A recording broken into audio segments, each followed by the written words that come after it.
So, I wonder, I bet Savannah has a ticker as to when everyone's joining. Lauren, do you see that on your end? I do not. Oh, participants 6. Attendees 2. Molly, and you're in the city, right? Yes, I'm in the city. Are you on the east side? East, yeah. I just moved Upper East. I've always been very close to a Hatch. Funny enough, I was on Bond, which is like a block from the Bleecker Downtown, store, and now I'm on 72nd, and I'm like 2 blocks or a couple blocks from the new. Wow, I'm on 71st. Are you? Yeah. Yeah, 71st, that's someone's like in the vicinity of a Hatch. How does it feel being uptown? I did that move like 2020. You did it? Yeah, we came from downtown to. You know what? I love it. It's just easier with the kids and like having the park. Not that we're going these days when it's so cold, but like it was such a game changer to just have that. Like I was coming from Bond Street. It's like there's nothing for kids even close to there. So in that way, it's a lot easier.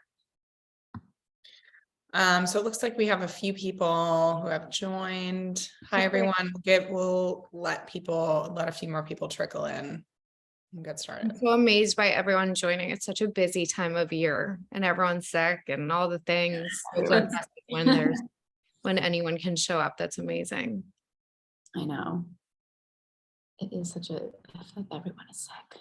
I know, but it's been the whole fall. I mean, you must really feel this way, Lauren, like, childcare, both in like your own house, but like running a childcare organization. Yeah. It's been an awful. I know. I'm like, do I send to school the next few days, or am I just asking for her to get sick? Like, no. But like she was home today, and I wanted to like pull my hair out, so I'm not getting back. How old is she? So she's 4, and then I have a almost 2-year-old, but she like needs activity. Yeah.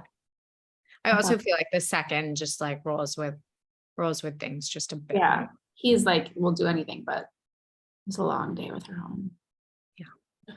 Raina, how old are your little ones? They are 7, 5, and 1. Oh, wow. You did it. You went for it. Yeah. You have 3. That's amazing. I would just say, we're not like, maybe weren't the best at birth control. So we had a little surprise.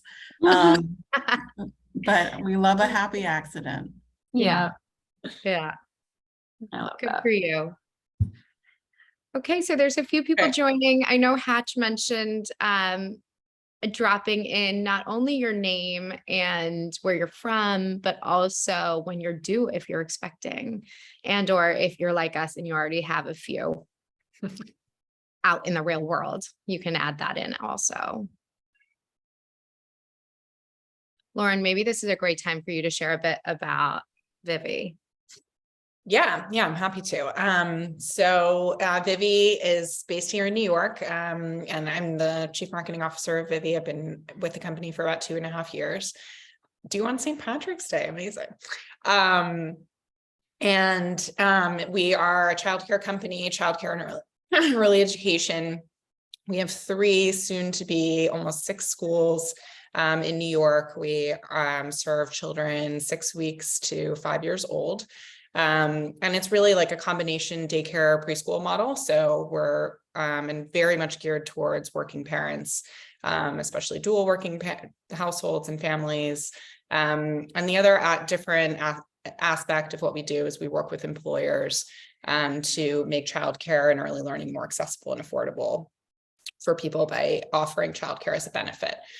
So we work with companies like Horizon Media and Etsy, et cetera, to provide our services as a benefit for their working parents. And that's really honestly why I didn't necessarily set out to do marketing for like a daycare company. My background is in hospitality, and I was really drawn to the mission and the idea and reality now that we all do in each of our work to advocate for working parents and to make the options more affordable and plentiful for more working parents, and specifically women, to be able to stay in the workforce and do what they want to do. It's amazing watching you grow. I feel like it's the last 5, has it been 5 years? Yeah. Wow. You Yeah. really, it's really, Yeah. and it's A real arc. I joined 2.5 years ago, right after they opened our Tribeca campus in 2019, and I joined in January 2020. amazing. Right That must before have been a fun year. the little pandemic. So as people join in- Supposed to be born today. Oh my gosh, that's amazing. oh wow. Oh, Passing the time with us. Welcome to the world. So I figure as people trickle in, we can start saying hellos. My name's Neha Roosh. I run Mother Untitled, which is the first platform empowering ambitious women on career breaks. I'm so lucky because doing this work has helped me meet so many incredible women doing like-minded work alongside their own families, and a few of you are on this panel today. So Lauren, you gave a brief introduction, but Molly and Raina, I'd love to hear about you. I'm Molly Nauer. I am a registered dietitian, and I started my career in private practice. I still do a little bit of that, but I recently launched an app called the Motherhood Method, which offers trimester-specific recipes and Pilates-based workouts for expecting moms and postpartum women. And we include expert speakers, and we're really just trying to be a hub for women with all the information and nourishment and workouts in one place to empower and just strengthen women while they're on this journey. Amazing. Raina. Hi, everybody. I'm Raina Boston. I am a co-founder of Chamber of Mothers. I have an online platform called The Working Momtras, where I write all about motherhood and about how mom guilt is a scam. And my day job is in HR for a professional services firm.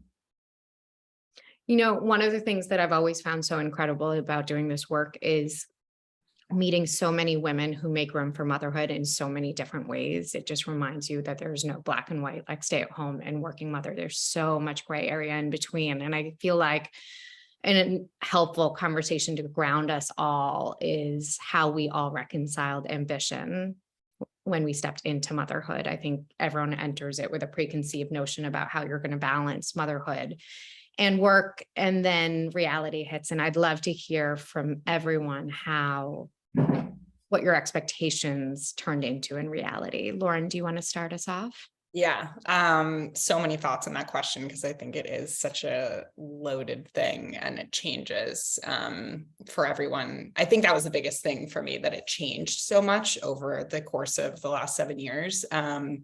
So, I mean, a bit of personal backstory. I grew up with a mom who didn't work outside of the home, and who I'm very close to. But I had a pretty big sense that I wanted to work. And I have a daughter, is my older child. And I really wanted to set some aspect of that example for her. And so when I had her, I was working in hospitality for a middle-aged male boss who didn't have kids, was a workaholic. You know, it was all the things. I had worked crazy hours before. And so it was really about like resetting some of those norms and coming back into it. So that was one aspect of it, but I had a full-time sort of normal job. And then when I had my son, I had started my own consulting practice. So was doing like a very different type of work. So had a ton of flexibility and had really built that into aspects of what I was doing, and which was great. But on the other hand, I had to figure out how to give myself my own maternity leave, which was really difficult and I found very stressful. So I think like my point is that and then now I work at Vivvi, where I again have a more structured job and team and benefits and all these things, but built into that, and a huge reason why I joined was that I knew a lot more about my non-negotiables as a working parent, and worked that into my contract, and just even like pre-pandemic negotiated for certain days from home. And I mean, obviously made easier because we are a childcare company and a lot of people have young kids, but I think I just knew so much more from having a more structured job and then doing my own thing, that I was able to like blend aspects of both of those things into my own version of what being ambitious meant to me. And then also having that room for balance. And I mean, I think, you know, so much of this talk is about building a village, and like part of that village is certainly at work, like not relying on your team or relying on different people to do different things. So I would say the biggest surprise was that how much the idea of being a working mom and the practice of being a working mom could take so many different forms in such a relatively short time. I think this concept of also redefining ambition over and over speaks so much to the heart of this conversation, because it does iterate. Molly, I'd love to hear from you on this. Yeah, I think for me, I think before I had my first, I understood that there was gonna be sacrifices and you couldn't be 100% in either place. And I understood that I was gonna need help, and if I wanted to pursue working, I think I understood that. What I didn't anticipate was my own like waxing and waning of motivation, my own uncertainty of where I wanted to be, that like, you know, you were saying the mom guilt. Always, like when I was working, I felt that I wasn't at home. When I was at home, I felt like I needed to be working. That was a really hard thing for me to get over. And that first, like, it still is, but really in the first year and a half was especially hard. And for me, I work from home. So it's just like, I always was almost envious of like, if you could get up and leave at 9 and come back at 5 and just know that those are your hours. When you're home, you're home. When you're at work, you work. I would like had to restructure and be really hold myself accountable and really structure my schedule so that I could get stuff done. Because when you're home, it's like you get distracted so easily. And I found myself just not productive at all. And sort of putting that on myself was very hard. So I think that's kind of the stuff that I didn't totally anticipate. I can so relate to that. The nature of the gray area when you're in between and it's self-determined, there's a different level of guilt because you're choosing over and over. Choosing, and it's like, does it need to be done today? Does it not? And it just, it's a bad feeling when you feel like I wanted to do this because I set a goal for myself, not necessarily because of anyone else. It's harder to stick to.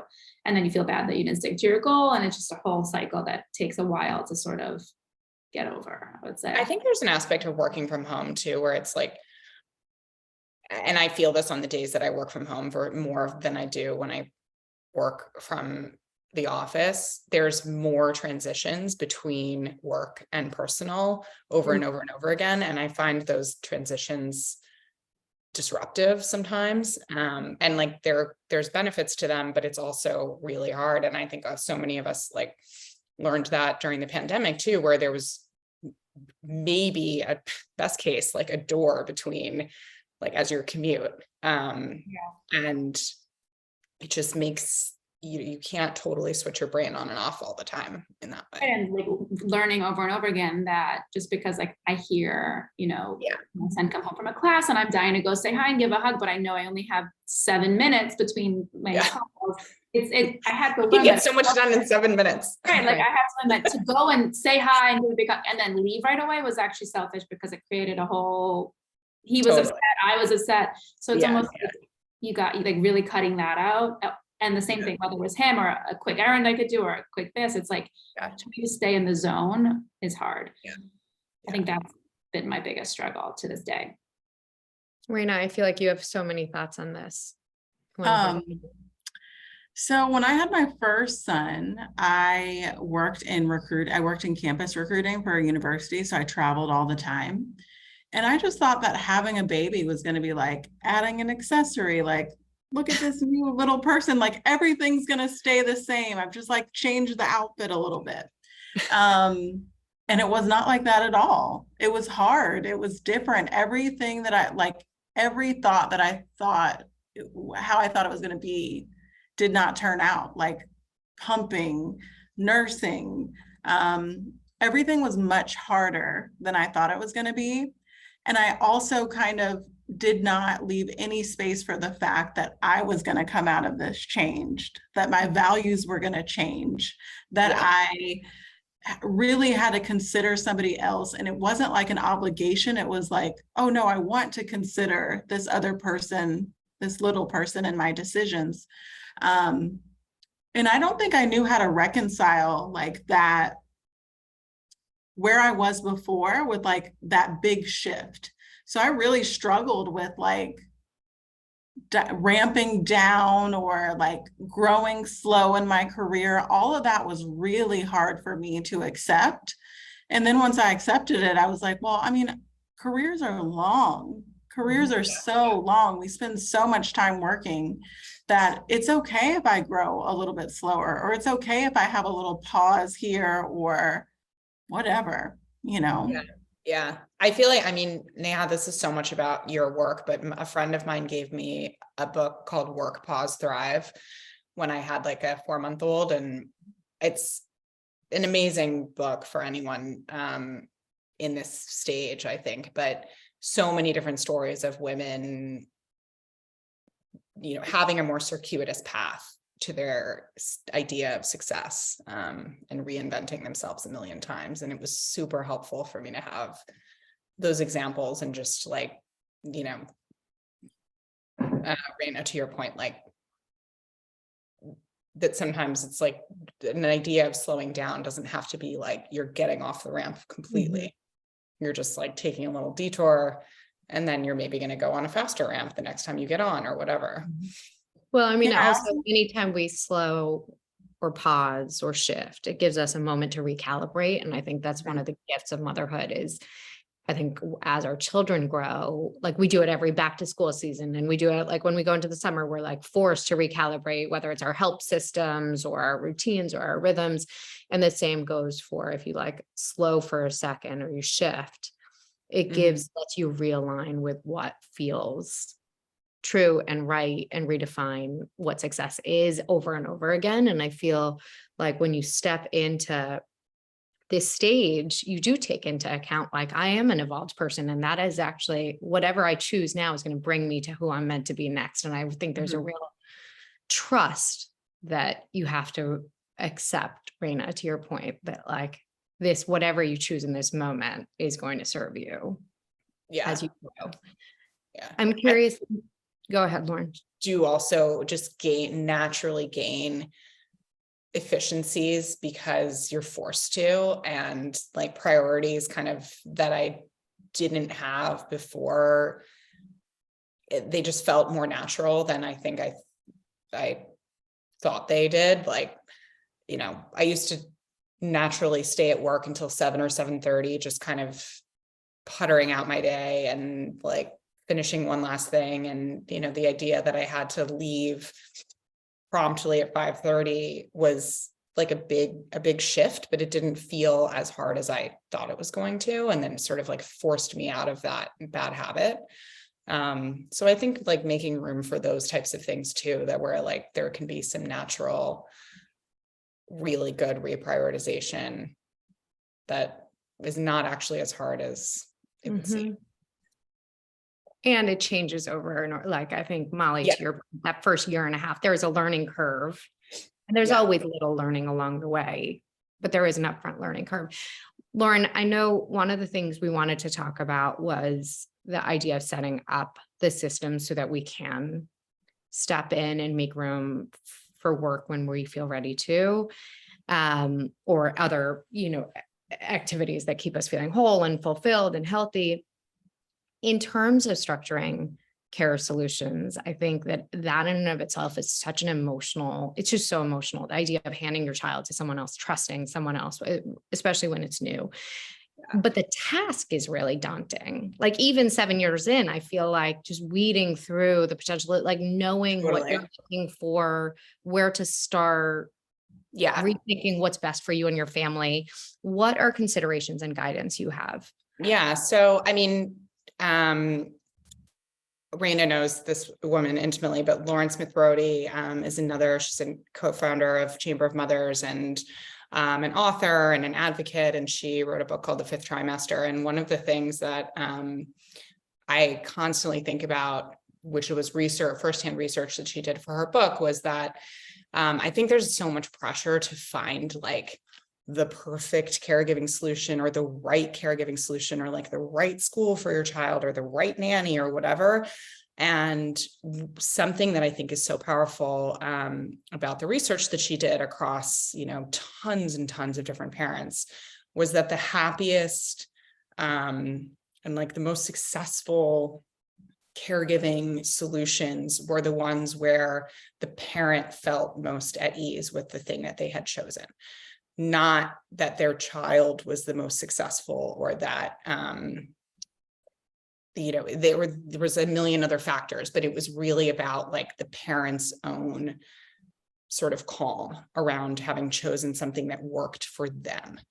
And so I think just like that slight flip of really realizing that you as the parent are mostly in control when your child is a tiny baby. And so as much dialogue as you can have with yourself around what you want and what's going to work realistically for your life, whether you have a very strict schedule, 9 to 5 outside of the home, whether you need more flexibility, like in and out, whether you need more nighttime hours or more morning hours, things like that. And I think, doing some early research and having some honest conversations with parents, like starting to build that like caregiver network, is whether it's like your parents, your friends who already have children, a coworker,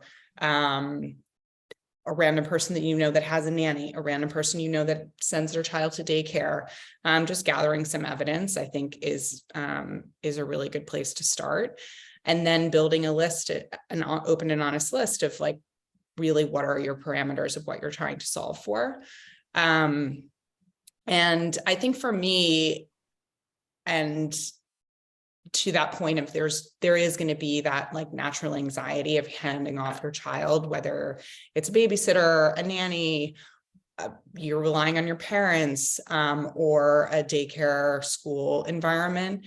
There is going to be some anxiety. So building in some time for transition, and thinking about that from the very beginning. Like for me, at least, I knew that I was going to be going back to work after 3 months, and that I was going to have a full-time nanny. And we started random small bits of babysitting relatively early on, just to get used to that concept. And I think that was really helpful for me. And then beyond that, I think, and Molly, you can probably speak to this really closely, building a little bit of padding into your schedule, whether it's a nanny or a group childcare scenario, where you're not like minute to minute in those transitions of like, okay, I have a nanny from 9 to 5 because I work 9 to 5. Like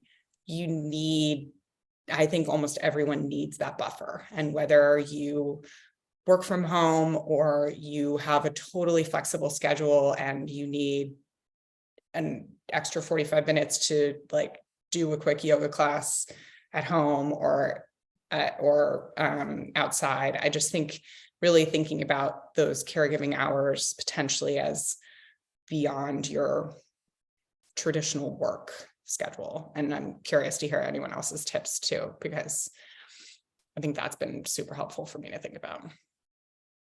Yeah, I would echo that. It's fun. I've spoken to over, when I've done interviews for the site, I've spoken to over 200 women who have taken pauses or downshifts. And the universal thread is that they have this belief that if they don't work for pay, they don't deserve help. Yeah. And it's obviously such a flawed belief, and it's one that we've created. But as soon as they step into the power of understanding that this supports the whole household, right? And it supports like a healthy parent, healthy two parents, helps the children, which helps the whole family system, which depends on doing whatever you need to support that person. And so also even just the mechanics of when you're deciding how much care to invest in, making sure that comes out of this joint household income, right? Like that's not out of like your pay over here. And like, it's not for you, mom, by yourself. It is for the family unit. So, and it benefits the whole family unit. And I think whether you're a home parent or working out of the home or somewhere in between, I think approaching that conversation that way is super. Yeah. Well, and the right kind of care, you know, I mean, there was this really funny moment like early on when I was still on maternity leave, when I had a babysitter for a few hours, and like I was holding the baby and trying to make lunch, and the baby was crying, and she was like, why don't you let's both do our strengths. Like, I love to cook. And she was like, I'll hold the baby and you can make lunch. And I was like, oh, great. Okay, perfect. That's amazing.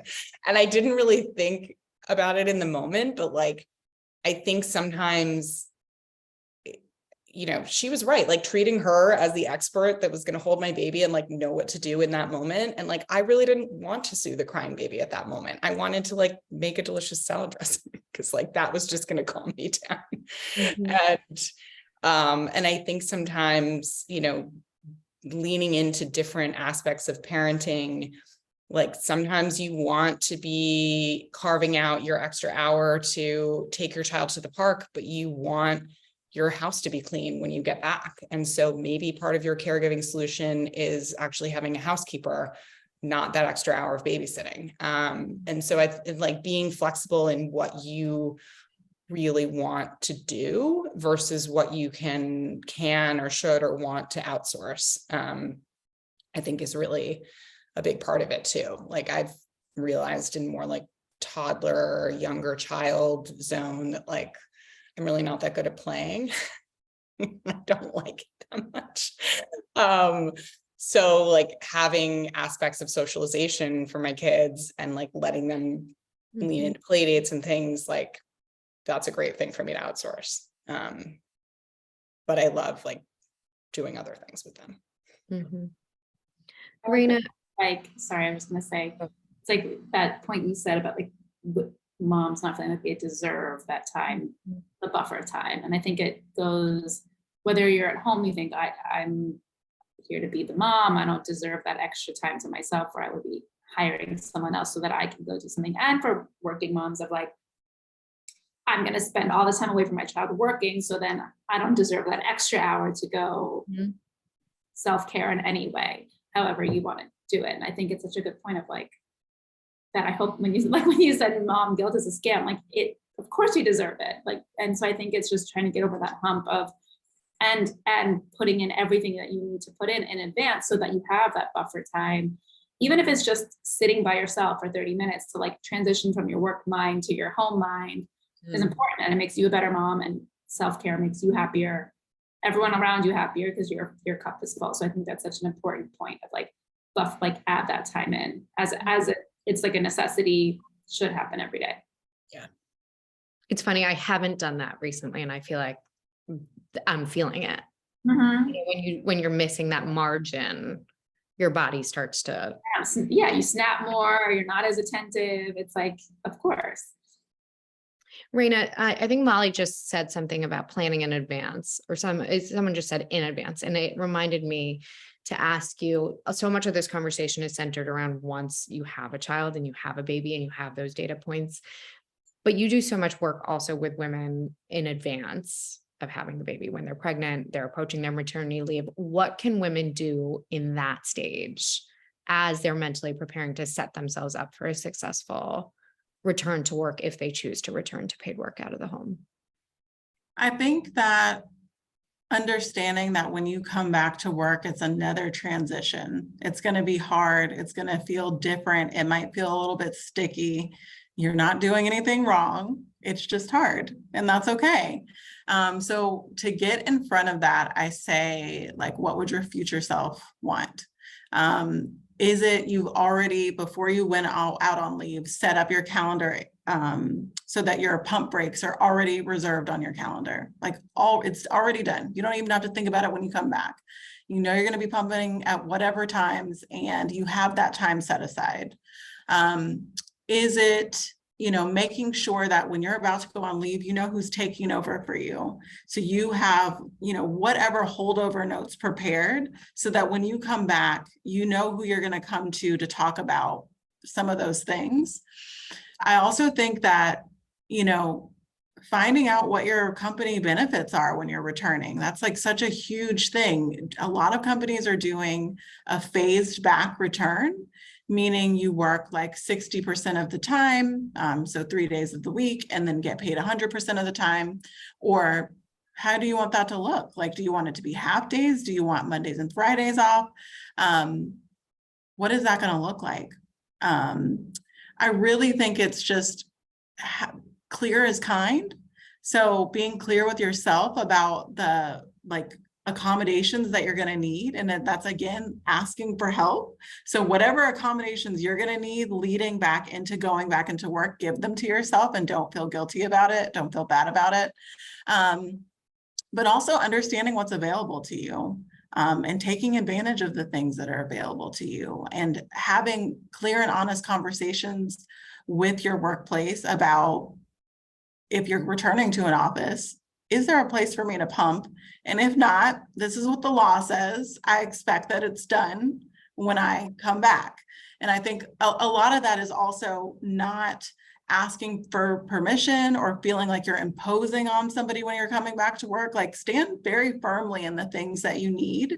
And I think that that really sets up a better return to work.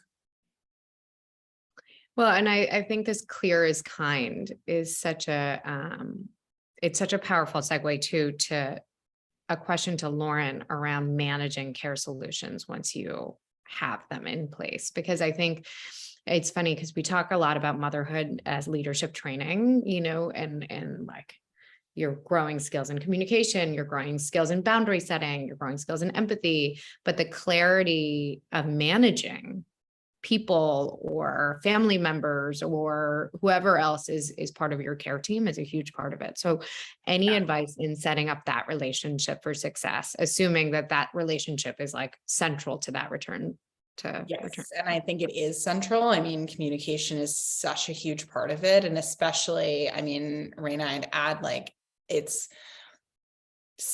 you know, a lot of first, if you're having a baby for the first time, you might know some of these things that you might need, but you also might need to have like an evolving conversation with your manager or your team or what have you. Like, what you need 2 weeks out could be totally different than what you need like 2 months out.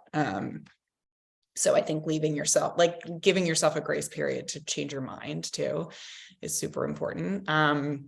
But for communication and building that trust, I think it's really important to realize that there are going to be different communications for different types of care. And I think it's something huge that people don't necessarily think about that much when they're going to go the nanny babysitter route, is how much direct management that takes to maintain a successful relationship. I know it's something that I took it for granted a little bit, that I was going to have to be like managing this additional person in my home. And so I think that's actually why a lot of people choose group childcare, so they don't have to deal with that management aspect. And then the communication becomes a little bit more direct. Like, for instance, we use an app with our parents called Bright Wheel, and it's for, you know, throughout the day, messages, pictures, learning updates. And it's just a little bit more straightforward than like texting with a nanny. So I think I learned a lot of hard lessons in the first 6 months to a year of having a nanny around setting expectations. And so I think I'm a huge fan of having a contract to begin with. And really, and I mean, right now, I think you know this from more like an HR legal standpoint, probably, but really having a serious contract and reviewing it with the person before and while they're starting, so that there's just really clear expectations around compensation, days off, And then more like nuanced things like amount of housework that you expect them to do or can ask them to do. And then there's really like, there's big picture things like, you know, drug and alcohol policy and rule grounds for being fired. And then there's really sort of tinier things around like, I would love to have like a couple pictures texted to me throughout the day just to check in. And I think some people really want that kind of stuff. And some people are like, no, that distracts me at work. And then I'm going to start to cry.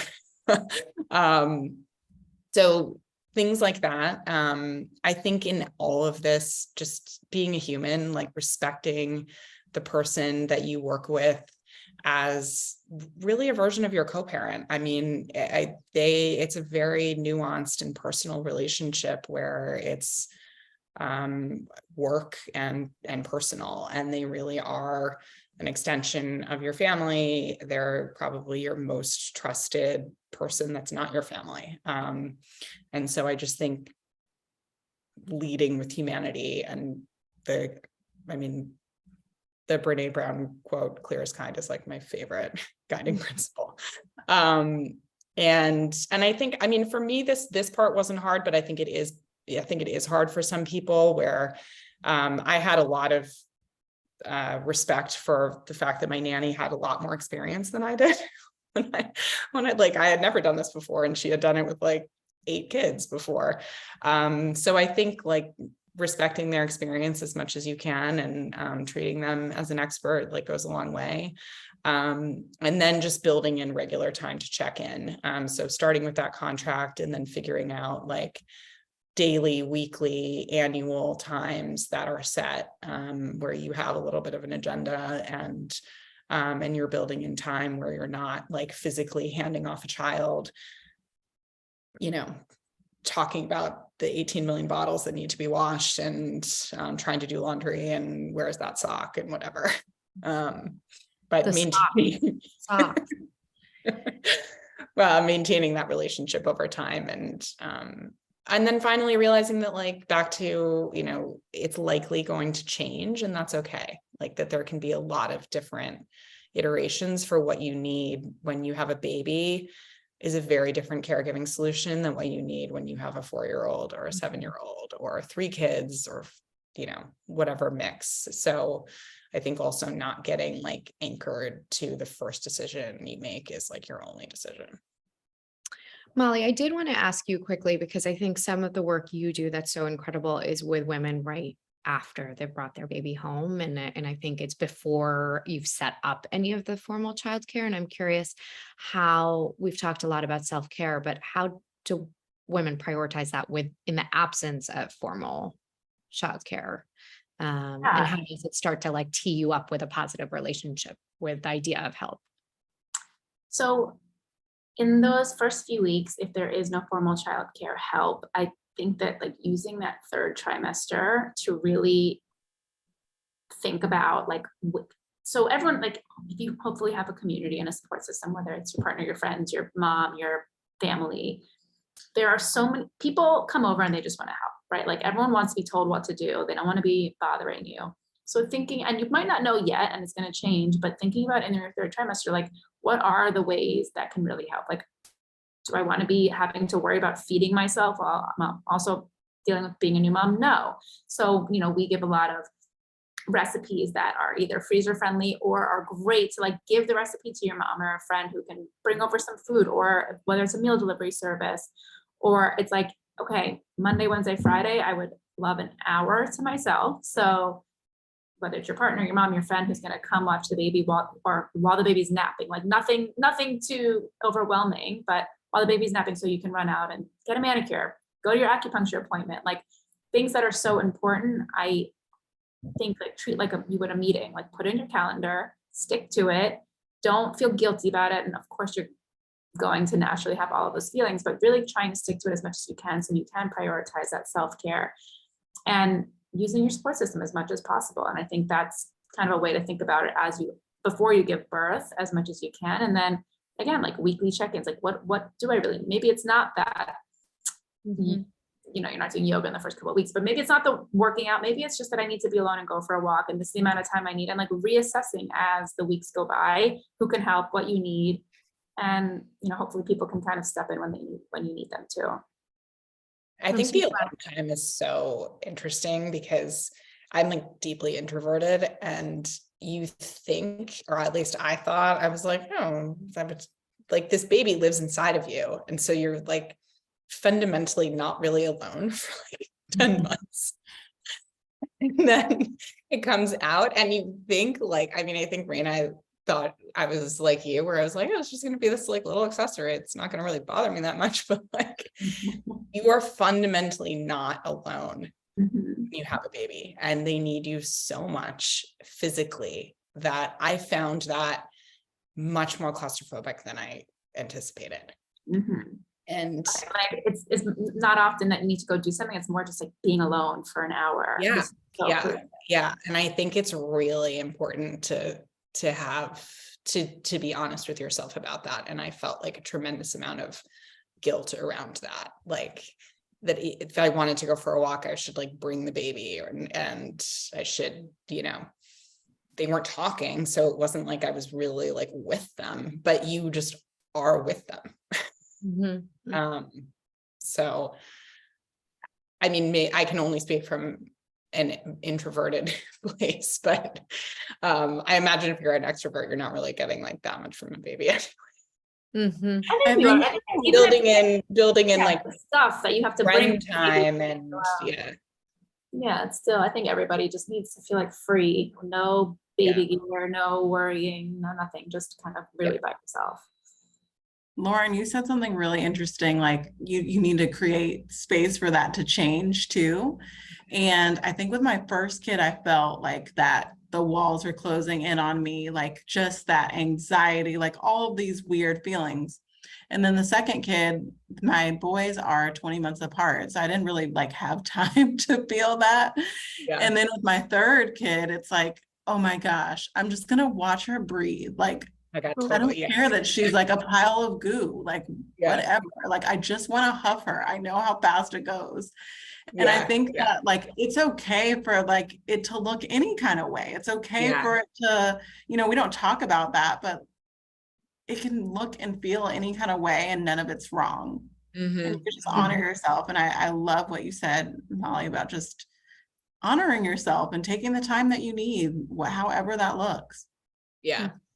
Well, and kids are so different too. Like my daughter was so independent and not that snuggly. And then my son is like a barnacle and like in the sweetest way. And I think because I knew, or I thought, you know, I wasn't going to have a third. So like holding on to that last baby and feeling really like precious and sweet about it.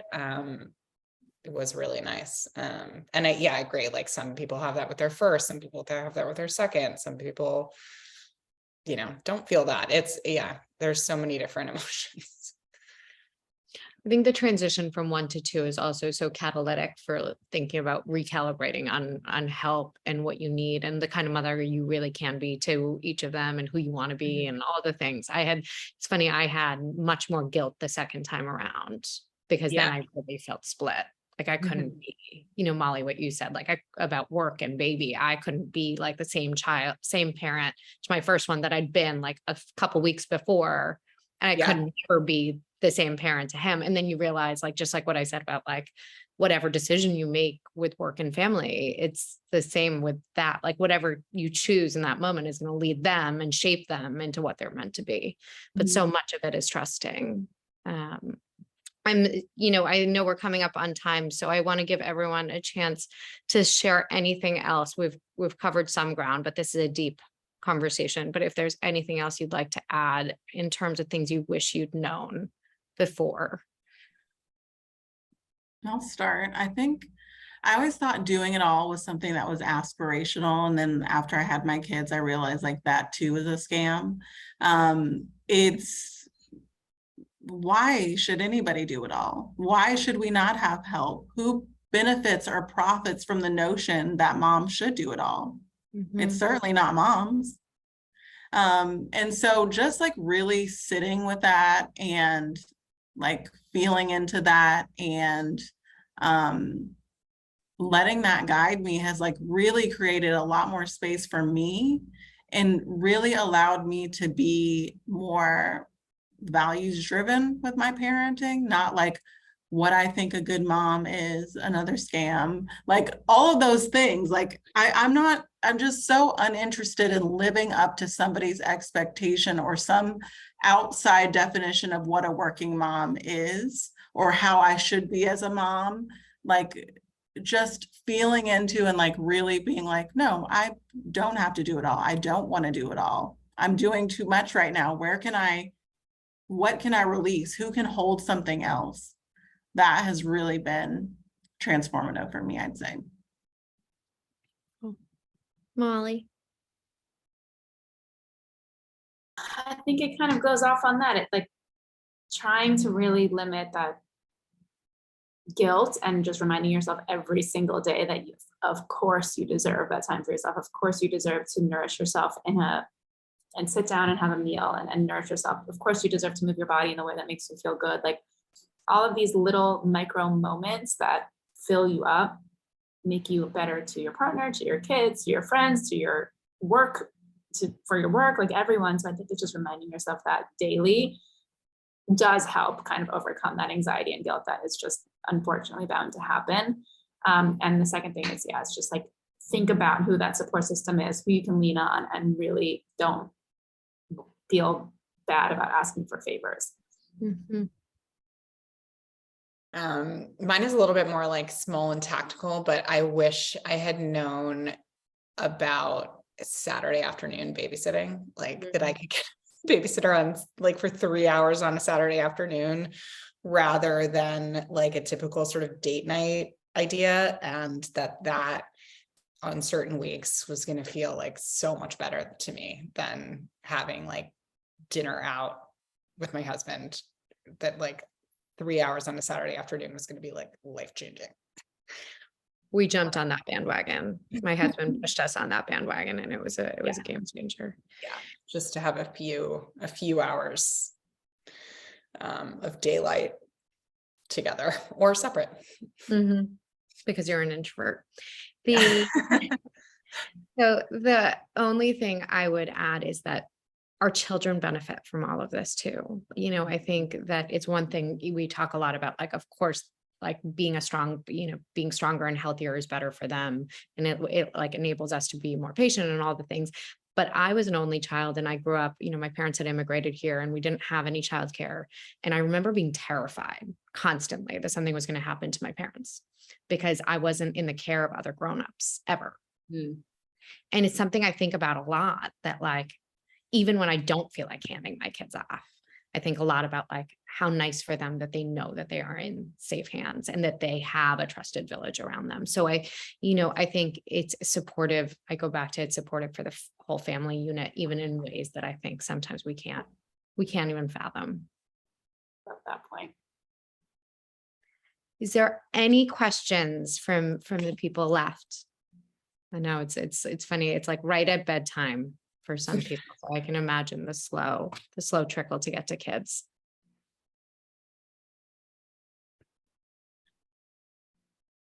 Well, it was so lovely seeing all of you. It's lovely meeting Here's you. one question. Thank you. Tips on finding a nanny or babysitter. Yes. So I think so many people use Facebook groups and they can be amazing. They can also be super overwhelming.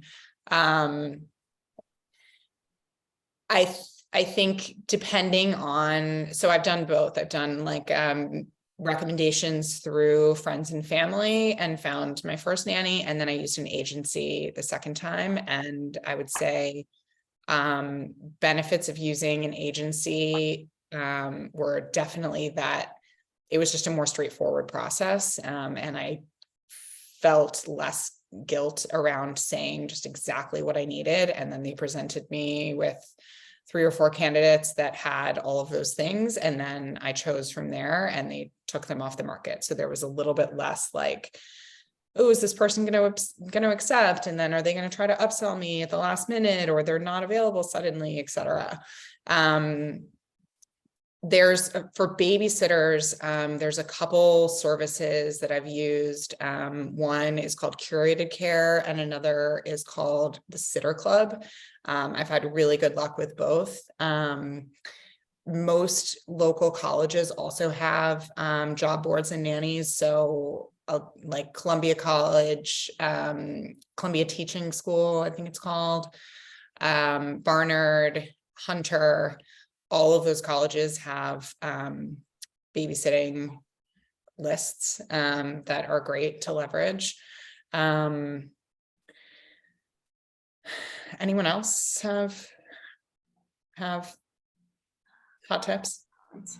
Yeah, Oh no, go ahead.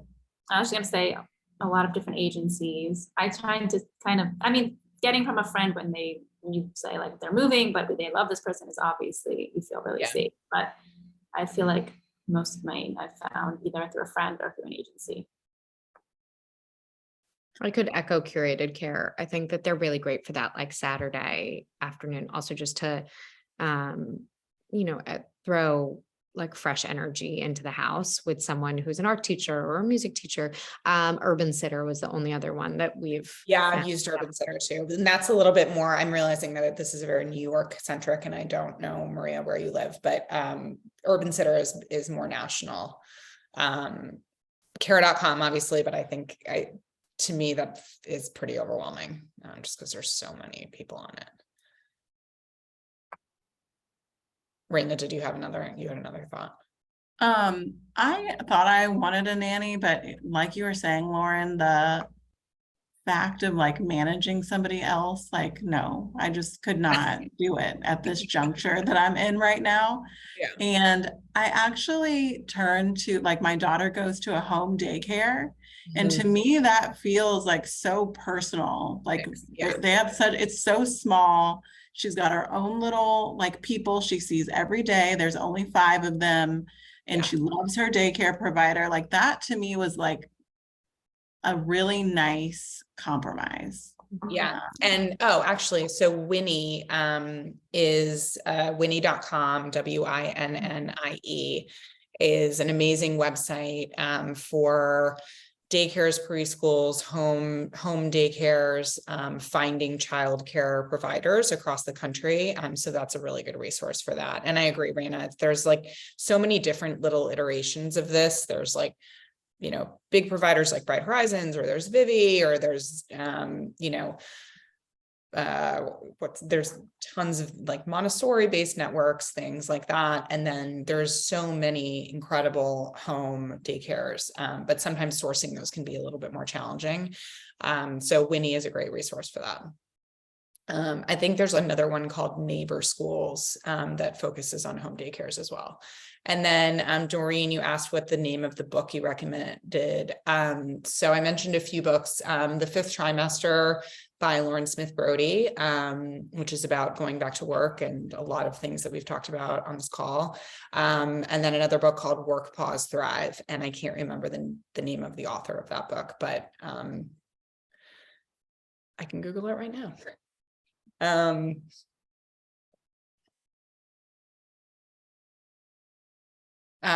It's by Listen Stromberg, and I will put a link to it in the chat.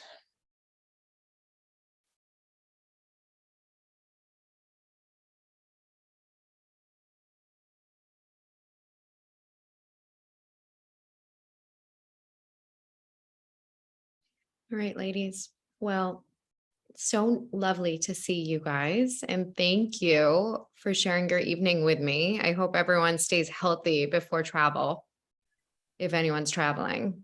Right. I assume this is like your sweet spot to shine in Florida right now. So you're not going anywhere. No, I'm chilling. I think we're getting a cold front, which, just means that the Floridians have to break out their flannels, which they don't know when they're going to get to wear again. We're gonna see some UGG boots. We're gonna see all the winter fashions that people, you know, are probably wearing too much of because it's not that cold. Thank you for having me on. This was so nice. Yeah, to thank you. Thank you, Lauren, for organizing. Bye all. Good Bye. night. Night.